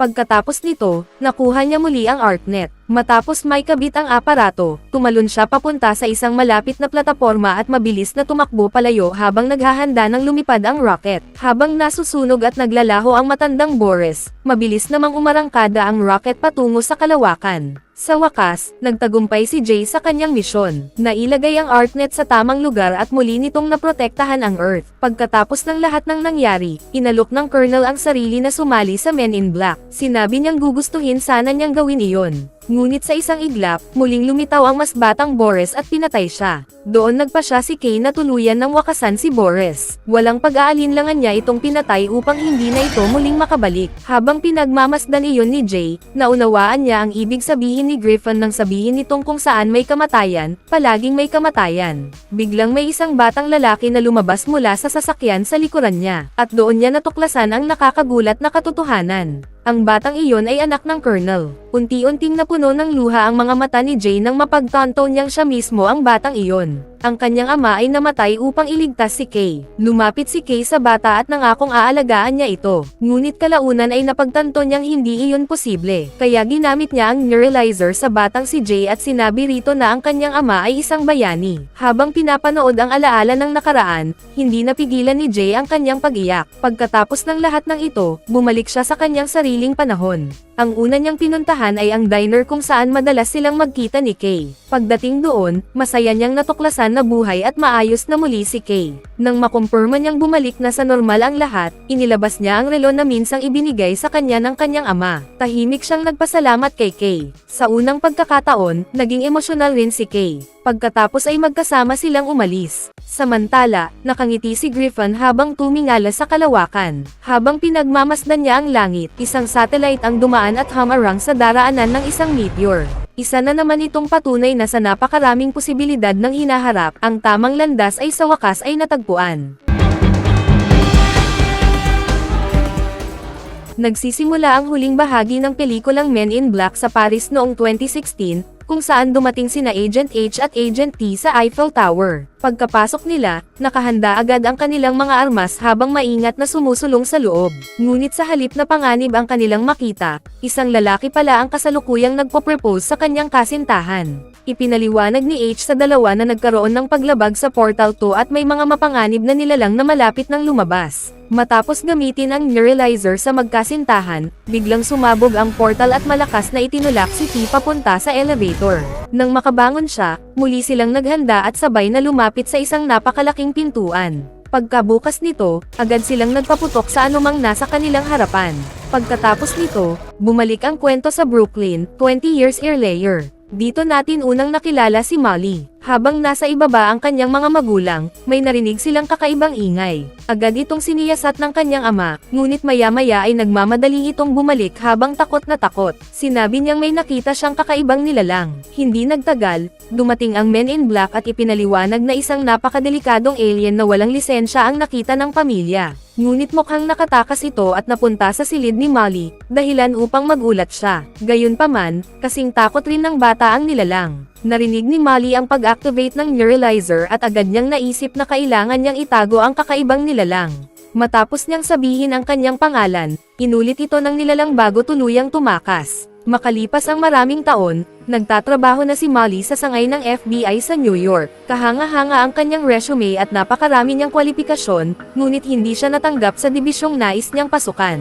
Nang banggitin niya na wala sa aplikasyon ang dibisyong hinahanap niya, naguluhan lamang ang mga opisyal dahil wala silang ideya kung ano ang tinutukoy niya. Dahil dito, napunta siya sa isang trabaho na may kaugnayan sa telekomunikasyon. Isang araw, may natanggap siyang kakaibang signal mula sa kalawakan na nakadetect ng isang hindi pangkaraniwang bagay. Agad siyang umalis at nagtungo sa kanyang apartment. Doon, lumalabas na lahat niya ang account ng isang empleyado ng NASA upang matukoy ang eksaktong direksyon ng tinatahak ng isang misteryosong sasakyang pangkalawakan. Nang malaman niya ang lokasyon nito, agad siyang nagtungo roon. Pagdating niya, wala siyang nakita sa paligid. Ngunit ilang sandali lang, nagsimulang magpakita ng kakaibang kilos ang mga ibon sa lugar. Dahil dito, inilapit ni Molly ang kanyang kamay sa bakod at napagtanto niyang isa lamang pala itong ilusyon. Bigla niyang nakita ang isang spaceship at isang alien na kasalukuyang hinuhuli ng mga ahente. Agad siyang tumakbo palayo at nagsuot ng disenteng kasuotan upang masundan ang Men in Black. Kalaunan, nakarating siya sa kanilang headquarters. Upang makalusot, nagpanggap siya na may kausap na alien sa harap ng bagong gwardya. Ngunit hindi ito naloko at agad na nagdeklara ng Code Black. Sa loob lamang ng ilang segundo, isinailalim sa lockdown ang buong pasilidad, at dinala si Molly para sa interogasyon. Inutusan ni Agent O ang mga ahente na gamitin ang neuralizer sa kanya. Ngunit bigla niyang pinatigil ang proseso nang sabihin ni Molly na alam niya kung ano iyon dahil nakita na niya ito noon. Inamin niya na 20 taon na niyang hinahanap ang Men in Black. Dahil dito, personal na pumasok si Agent O sa silid upang kausapin ang misteryosong nanghihimasok, na ngayon ay humihiling na may recruit sa organisasyon. Matapos ikwento ni Molly kung paano niya natuklasan ang mga lihim ng universo at kung bakit niya sila matagal na hinanap. Dahil dito, isinailalim siya ni Agent O sa iba't ibang pagsasanay. Sa huli, napagpasyahan nitong tanggapin siya bilang bagong miyembro ng MIB. Mula noon, formal na siyang pinangalan ng Agent M. Pagkatapos nito, makikita si Agent H na kunwari ay interesado sa isang uri ng likido. Ngunit bigla siyang inatake ng mga alien na naroon. Sa una ay tila simpleng misyon lamang ito, ngunit mabilis niyang pinabagsak ang bawat isa sa kanila. Matapos iyon, itinutok niya ang kanyang baril sa kanilang pinuno at hiniling ang buong detalye tungkol sa kanilang network ng mga supplier at iba pang impormasyon. Ngunit bago pa siya makakuha ng sagot, kinagat siya ng isang nakamamatay na nilalang. Agad namang ibinigay ng mga alien ang antidote upang mailigtas siya. Ngunit sa kasamaang palad, nakagat din ang lalaking alien. Dahil desperado, nakiusap si Agent H sa babaeng alien. Sinabi niyang kung ililigtas nito ang kanyang buhay, ibibigay niya ang anumang nais nito. Samantala, sumakay si Agent M sa isang tren. Halatang nahihirapan siyang tanggapin ang realidad sa kanyang paligid dahil puno ito ng mga alien at mga ahente ng Men in Black. Habang naglalakbay, ang kanilang sasakyang pangkalawakan ay lumipad sa iba't ibang bahagi ng mundo hanggang sa makarating sila sa London. Namamangha pa rin si Agent M sa dami ng mga alien na nakakasalamuhan niya. Habang naglalakad siya sa terminal, may natuklasan siyang nakakagulat. Napagtanto niyang hindi pala taga-Earth si Elon Musk. Hindi nagtagal, nagpakita si Agent T. Matapos makagawa si Agent M ng kaunting eksena, katulad ng ginawa noon ni na Agent J at Agent K, binigyan siya ni Agent T ng isang napaka-espesyal na regalo. Samantala, sa Marrakesh, may isang lalaki na naglilinis ng sahig sa loob ng isang bulwagan nang biglang mawalan ng ilaw ang buong lugar. Habang sinusuri niya ang fuse box, may ilang kakaibang alien na unti-unting lumitaw sa likuran niya. Lumapit ang mga ito hanggang sa tuluyang maubos ang laman ng kanyang katawan. Pagkatapos ay itinapon nila ang bangkay at nagpalit ng anyo upang magmukhang tao. Pagkaraan nito, nagtungo sila sa isang tindahan at sinabi sa may-ari na kailangan nilang makita ang Reyna. Nang madala sila sa likod ng gusali, ipinahayag nila ang kanilang kahilingan na may isang taong dapat mamatay. Ipinakita pa nila ang larawan ng kanilang target, ngunit agad silang tinanggihan ng Reyna dahil mayroon silang kasunduan sa pamilyang maharlika ng mga Jab-Abian. Sa huli, napilitan din siyang pumayag dahil sa takot na baka sila mismo ang mapahamak. Sa kabilang banda, dumating si Agent H sa punong tanggapan ng Men in Black sa London. Habang naroon, nakita ni Molly ang kasaysayan ng mga alien at ang tinatawag na Great Migration. Maya-maya, pumasok si Agent H at agad na napatingin sa kanya ang lahat ng nasa opisina. Kilala siya bilang pinakamahusay na ahente ng organisasyon. Habang ipinapaliwanag ni Agent T ang nangyari noong nakaraang gabi, dumating si Agent H at napagsabihan dahil sa kanyang labis na kayabangan. Pagkatapos nito, ipinaalam ni Agent T sa buong grupo na isang miyembro ng maharlikang pamilya ng mga Jab-Abian ang maglalagi pansamantala sa Earth. Dahil dito, hiniling nitong si Agent H ang maging tagapagbantay at kasama nito sa buong pagbisita. Kalaunan, nagpa siya si Agent M na puntahan si Agent H upang gisingin siya. Oops. Sorry. Inalok niya ang kanyang tulong para sa misyon kasama ang Jab-Abian ng gabing iyon. Ngunit sinabi ni Agent H na mas gusto niyang magtrabaho ng mag-isa. Gayunpaman, nang sabihin ni Agent M na kaya niyang malaman kung nagsisinungaling ang isang Jab-Abian, nagbago ang isip nito at pumayag na isama siya sa misyon. Pagsapit ng gabi, sinabi ni Agent H kay Agent M na kumilos lamang ng natural. Pagkatapos nito, nagtungo sila sa isang nightclub kung saan nakipagkita sila kay Vangus, ang taong kanilang nakatakdang bantayan at samahan. Kasabay nito, dumating din ang kambal na dayuhan sa lugar. Habang inaangkin ang dance floor, lihim na nagpaputok ang isa sa kanila ng isang bagay na tumama kay Vangus. Makalipas ang ilang sandali, nagsimulang sumama ang pakiramdam nito. Dahil dito, inilabas siya ng dalawang ahente at sinabihang magpahinga muna. Ngunit habang umaandar ang kanilang sasakyan, bigla itong sumabog at nawalan ng kontrol. Agad na nakita ni na Agent H at Agent M ang kambal na umatake kay Vangus at inutusan nila ang mga itong sumuko. Ngunit sa halip na sumunod, ginamit ng isa sa kanila ang kakaibang kakayahan nitong baluktutin ang espasyo. Sa isang iglap, tila naglaho ang buong kalye sa kanilang paligid. Sa kabila nito, buhay pa rin si Vangus at agad na sumiklab ang matinding bakbakan.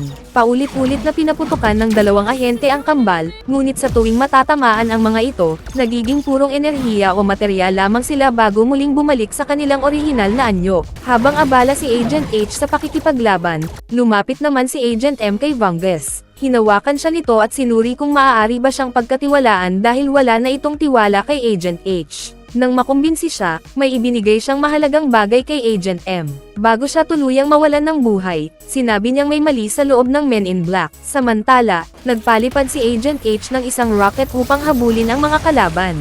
Ilang sandali lamang ay dumating ang iba pang mga ahente ng MIB sa lugar, ngunit nakatakas na ang kambal. Nang dumating si Agent C, agad niyang pinagalitan sina Agent H at Agent M dahil sa palpak nilang operasyon. Sinubukan ni Agent M na ipaliwanag na may sinabi si Vangus bago ito namatay, ngunit lalo lamang nitong ikinagalit ang sitwasyon. Pagbalik sa headquarters, natuklasan ni Agent T na ang mga salarin ay kabilang sa isang lahi na tinatawag na Diagram. Nagmula sila sa teritoryo ng Hive, isang banta na minsan nang napigilan ni Agent H maraming taon na ang nakalipas upang mailigtas ang mundo. Habang balak ni Agent C na neuralize ang dalawa, pinigilan siya ni Agent T. Ipinaliwanag ni Agent M na iilan lamang ang nakaaalam na nasa Earth si Vangus. Dahil dito, naniniwala siyang may especially iya o traidor sa loob mismo ng Men in Black. Pagkatapos nito, inatasan si Agent C na hanapin ang mga pumatay kay Vangus, habang si Agent M naman ay binigyan ng tungkuling gumawa ng sandatang kayang tumapat sa mga diagram. Samantala, sinabi kay Agent H na tinanggal na siya sa kaso. Ayon sa kanyang mga nakatataas, hindi na siya ang parehong ahenteng minsang tumalo sa Hive. Ngunit sa departamento ng pagde-develop ng mga armas, nagsinungaling si Agent H at nagkunwaring siya pa rin ang namumuno sa operasyon. Iginiit din niyang kailangan niyang isama si Agent M sa kanyang misyon. Habang naghahanda silang umalis, napansin ni Agent H na hindi pa niya nagagamit ang paborito niyang pampasigla para sa araw na iyon. Ipinaliwanag niyang ang substance na iyon ay tinatawag na Zepos, isang bagay na maaaring pumatay sa isang tao o kaya naman ay pasayawin ito ng walang tigil sa loob ng 17 oras. Agad silang bumiyahe patungong Marrakesh upang sundan ang kanilang mga lead. Pagdating doon, sinabi nila kay Nasser na hindi dapat ipinagbibili sa mga lansangan ang anumang teknolohiyang galing sa mga alien. Doon din nila nakilala si Bassam, na nagsabing akala nila ay matagal nang patay si Agent H matapos itong mahiwalay kay Reza maraming taon nang nakaraan. Hindi nagtagal, natuklasan ni Agent M na si Reza pala ang namumuno sa pinakamalaking sindikato ng kriminalidad sa lugar. Matapos makuha ang impormasyong kailangan nila, ipinagpatuloy ng dalawang ahente ang kanilang misyon at nagtungo sa susunod nilang destinasyon. Samantala, sa headquarters ng Men in Black, natuklasan ni Agent C ang kuha ng surveillance footage kung saan makikitang may iniabot si Vangus kay Agent M bago ito namatay. Agad niyang inutusan ang kanyang tauhan na huwag itong ipagsasabikan inuman habang siya mismo ang magbibigay ng ulat kay Agent T. Kasabay nito, tinutunton na ng kambal na diagram ang kinaroroonan ni na Agent H at Agent M. Nang malaman ni Bassam ang sitwasyon, sinabi niyang kailangan nilang tawagan si Reza. Pagdating ng dalawang ahente sa isang anti-gang na tindahan, napansin nilang patay na ang alien na kanilang hinahanap. Nang pumasok sila sa likurang bahagi ng gusali, tumambad sa kanila ang isang nakakatakot na tanawin. Halos lahat ng naroon ay pinaslang. Mayroon lamang isang nakaligtas na maliit na alien. Dahil wala itong ipinakilalang pangalan, nagpasya silang tawagin itong Pony. Sinabi nito na wala na siyang dahilan para mabuhay matapos masawi ang lahat ng kanyang mga kasama. Dahil dito, kinausap siya ni Agent H at nakumbinsi siyang si Agent M ay isang reyna. Agad namang nanumpa ng katapatan si Pony kay Agent M. Sa halip na iwanan itong mamatay, isinama niya ito at inilagay sa kanyang bulsa. Hindi nagtagal, napansin ni Agent H na nasa kanila pa rin ang bagay na ibinigay ni Vangus bago ito namatay. Naalala niyang sinabi nito na huwag pagkatiwalaan ang bagay na iyon sa kahit sino paman. Bigla namang sumulpat mula sa iba't ibang direksyon ang mga tactical agent ng Men in Black. Ipinaliwanag ni Agent C kay Agent T na may hawak si Agent H na isang bagay na ninakaw mula sa pangkat ng mga mananaliksik ng Jab-Abian at lihim na dinala sa Earth. Idinagdag pa niya na kakaiba ang kilos ni Agent H nitong mga nakaraang araw at hindi niya maintindihan kung bakit pinabayaan lamang sila ni Agent T. Sa kabila nito, nagpatuloy pa rin ang operasyon. Ngunit ilang sandali lang ay nakatanggap sina Agent H at Agent M ng lihim na mensahe mula kay Agent T. Sinabi nito na hindi siya ang nag-utos ng operasyon at may traidor talaga sa loob ng ahensya. Matapos marinig iyon, nagpasya ang dalawa na maghiwalay pansamantala. Habang inaabala ni Agent H ang mga humahabol na ahente, natunton naman ng kambal na diagram si Agent M sa pamamagitan ng misteryosong aparato. Habang hawak niya ito, napansin ni Agent M na unti-unting nawawala ang enerhiya sa kanyang paligid. Samantala, kinuha naman ni Agent H ang motorsiklo ng kanyang kaibigan at mabilis na sumugod upang iligtas siya. Matapos ang ilang mapanganib na stunt at habulan, nawalan ng bakas ang dalawang diagram sa kanilang target. Ngunit nang muli nilang makita si Agent M, eksaktong dumating si Agent H upang sagipin siya. Mabilis silang umakyat sa napakataas na lugar gamit ang kanilang sasakyan at himalang nakaligtas ng mapababa sila ng ligtas. Pagkatapos nito, mabilis silang nagpatuloy sa pagtakbo sa iba't ibang lansangan habang iniiwasan ang mga ahente ng Men in Black na humahabol sa kanila. Sa huli, gumamit sila ng isang uri ng warp drive na nagdala sa kanila sa gitna ng isang malawak na disyerto. Masaya sana si Agent H sa kanilang matagumpay na pagtakas, ngunit napansin ni Agent M na kakaiba ang ikinikilos ng aparatong iniwan ni Vanges. Makalipas ang ilang segundo, nagsimula itong magbago ng anyo hanggang sa tuluyang maging isang napakalaking sandata sa gitna ng kawalan. Dahil sa kuryosidad, pinindot ng dalawa ang misteryosong sandata. Hindi naman sila nabigo sa resulta dahil agad nitong ipinakita ang tunay nitong kapangyarihan. Sa isang iglap, nagdulot ito ng napakalaking pagsabog na lumikha ng dambuhalang bunganga sa lupa. Samantala, sa headquarters ng Men in Black, nagkaroon ng seryosong pag-uusap sina Agent C at Agent T. Habang lumalakas ang hinalang may traidor sa loob ng organisasyon, lalo ring tumitindi ang tensyon sa pagitan nila. Hindi rin naiwasan ni na Agent H at Agent M ang magkaroon ng hindi pagkakaunawaan. Ngunit bago pa man nila ito maayos, biglang sumulpat si Basam at itinutok ang kanyang baril sa kanila. Matapos maagaw ang sandata, na bumalik na sa maliit nitong anyo, agad siyang tumakas upang dalhin ito kay Reza. Pagsapit ng gabi, inayos muna ng dalawang ahente ang kanilang nasirang sasakyan. Pagkatapos nito, iisa lamang ang nasa isip nila, ang pagtungo sa kuta ni Reza. Ang lugar na iyon ay isang matibay na tanggulan na matatagpuan sa isang kahangahangang isla, at kilala bilang isa sa pinakamapanganib na lokasyon sa rehiyon. Pagdating ni Agent H, agad siyang tinutukan ng mga armas ng mga bantay. Ngunit matapos siyang makilala, pinayagan din siyang makapasok. Si Luca, ang pinuno ng seguridad, ang naghatid sa kanya papunta kay Reza. Samantala, lihim namang pumasok si Agent M sa isla sa pamamagitan ng paglusot mula sa bangka. Nang magkita sina Agent H at Reza, sinalubong siya nito ng isang suntok. Gayunpaman, sinabi ni Agent H na may dala siyang alay para sa kapayapaan. Pagkatapos ay ipinakita niya si Pony bilang kanyang handog. Habang nangyayari ito, palihim na umaakyat si Agent M sa isang pader upang makapasok sa loob ng kuta. Hindi nagtagal, inutusan ni Reza si Luca na palayasin si Agent H. Ayon sa kanya, hindi siya interesado rito at ang tunay niyang pakay ay ang sandatang dala nito. Sa labas ng gusali, halatang naiinis si Agent H. Agad niyang pinabagsak ang dalawang gwardya at nagtungo sa surveillance room. Doon, matagumpay niyang na-disable ang mga sistema ng depensa at mga sandata sa buong isla. Habang nakikipag-ugnayan siya sa pamamagitan ng komunikasyon, lihim namang nakatakas si Pony mula sa lalagyan nito at nagsimulang tumakbo sa iba't ibang direksyon. Naging sapat ang kaguluhang iyon upang mailihis ang atensyon ni Reza. Dahil dito, nagkaroon ng pagkakataon si Agent M na nakawin ang sandata. Ngunit bago pa siya makatakas, nakita siya ni Reza at agad na tinutukan ng baril. Sa kabutihang palad, napigilan ito ni Pony at nailigtas siya sa kapahamakan. Kasabay nito, nakipagsagupaan si Luca kay Agent H, habang nagharap naman sina Agent M at Reza sa isang matinding laban. Sa simula pa lamang, kapansin-pansin nang nahihirapan ang dalawang ahente. Kahit gumamit sila ng iba't ibang taktika at paraan upang makabawi, hindi pa rin iyon sapat upang mapigilan ang kanilang mga kalaban. Nagawa man ni Agent M na mapahinto si Reza, mabilis namang nabaligtad ang sitwasyon. Nahuli si Agent H at dinala ito sa harapan niya habang nakatutok ang mga armas sa katawan nito. Dahil ayaw niyang mapahamak ang kanyang kapareha, wala siyang nagawa kundi isuko ang sandata. Habang hawak na muli ng mga kalaban ang makapangyarihang armas, naghanda si Luca na patayin si Agent H, at kasunod nito ay si Agent M.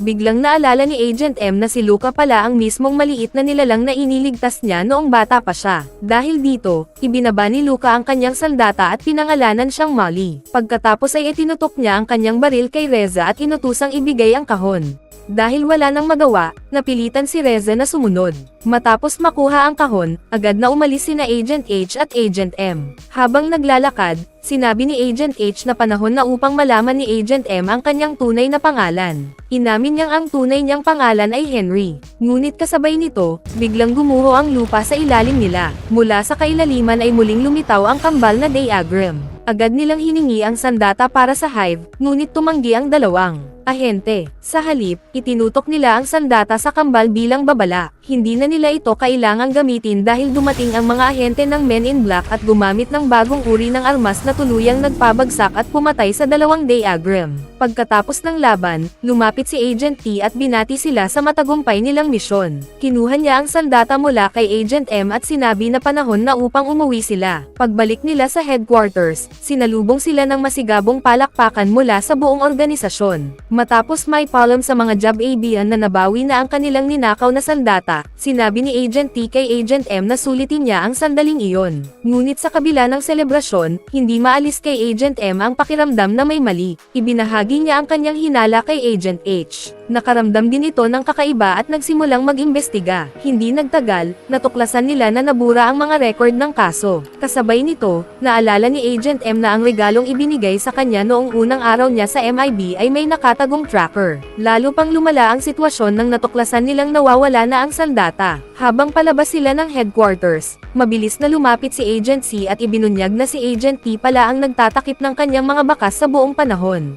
Gayunpaman, sinabi ni Agent H na kung sakaling pumalpak ang kanilang plano, dapat sabihin ni Agent C na siya mismo ang traidor upang hindi magkawatak-watak ang ahensya. Pagkatapos kumuha ng bagong spanker weapon, agad na nagtungo sina Agent H at Agent M sa kanilang sasakyan at ginamit ang kakayahan nitong lumipad. Habang nasa himpapawid sila, nakatanggap sila ng mensahe mula kay Agent C. Ayon dito, na-activate ang isang portal mula sa Sector C at paparating na ang Hive. Naguluhan si Agent H sa impormasyong iyon dahil ayon sa kanyang alaala, siya at si Agent T ang minsang nagligtas sa mundo mula sa Hive. Ngunit nahirapan ng paniwalaan ni Agent M ang kwentong iyon. Pagdating nila sa Eiffel Tower, tinanong niya si Agent H kung paano nito natalo ang Hive noon. Katulad ng dati, sinabi nitong nagawa niya iyon gamit lamang ang kanyang talino. Ngunit sa mismong sandaling iyon, may napagtanto siya. Hindi niya pala talaga natalo ang Hive. Sa halip, na-neuralize siya at nabura ang tunay na nangyari noong araw na iyon. Ilang sandali matapos ang nakakagulat na revelasyong iyon, nakaharap nila si Agent T. Doon nila nalaman ang katotohanan. Matagal na pala itong nasakop ng Hive.